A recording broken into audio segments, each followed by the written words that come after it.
Rainbow classes. ഇന്ന് നമുക്ക് നമ്മുടെ ഫസ്റ്റത്തെ ചാപ്റ്റർ ആയിട്ടുള്ള ജെനറ്റിക്സ് ഓഫ് ലൈഫിലെ ഒരു ക്വസ്റ്റ്യൻ ഡിസ്കസ് ചെയ്യാം.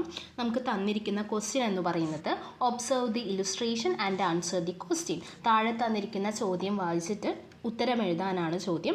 ഫസ്റ്റത്തെ question, what does the illustration indicate? ഇതിൽ നമ്മുടെ ഈ തന്നിരിക്കുന്ന സ്ട്രക്ചർ എന്താണെന്നാണ് ചോദിച്ചിരിക്കുന്നത്. അപ്പോൾ നമുക്ക് എല്ലാവർക്കും അറിയാം എന്താണിത്. ന്യൂക്ലിയോടൈഡാണ് തന്നിരിക്കുന്നത്. നമ്മുടെ DNA ബേസിക് സ്ട്രക്ചറൽ യൂണിറ്റാണ് ന്യൂക്ലിയോടൈഡ്.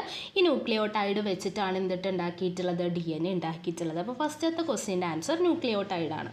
ഇനി രണ്ടാമത്തെ question, what is the function of the molecule labelled X?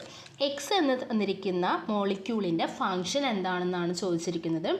X എന്ന് തന്നിരിക്കുന്ന മോളിക്യൂള് നമുക്ക് എല്ലാവർക്കും അറിയാം ഫോസ്ഫേറ്റ് ആണ്. ഈ ഫോസ്ഫേറ്റിൻ്റെ ഫങ്ഷൻ എന്താണ്?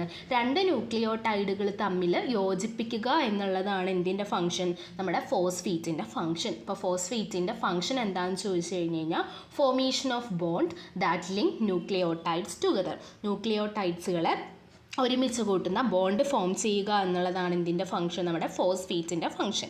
ഇനി മൂന്നാമത്തെ question, identify and write the name of Y and Z. How is Y difference in DNA and RNA? അതായത് വൈയും ഇസഡും എന്താണെന്ന് എഴുതണം. അപ്പോൾ വൈ എന്ന് പറയുന്നത് എന്താണ്, നമ്മുടെ ഷുഗറാണ്. ഇസഡ് എന്ന് പറയുന്നത് എന്താണ്, നമ്മുടെ നൈട്രജൻ ബേസ് ആണ്. അപ്പോൾ അതിന് ഒരു മാർക്ക്. അടുത്ത ക്വസ്റ്റ്യൻ എന്താ, how why different from DNA and RNA? DNAയിൽ വൈ എന്ന് പറയുന്നത് DNAയിൽ അത് ഷുഗറാണ്. വൈ എന്ന് പറയുന്നത് DNAയിൽ ഇത് ഡിയോക്സി റൈബോസ് ഷുഗറാണ്, പക്ഷേ RNAയിൽ റൈബോസ് ഷുഗറാണ്. ഓക്കെ, അപ്പോൾ ക്ലിയർ ആണെന്ന് തോന്നുന്നു. Thank you.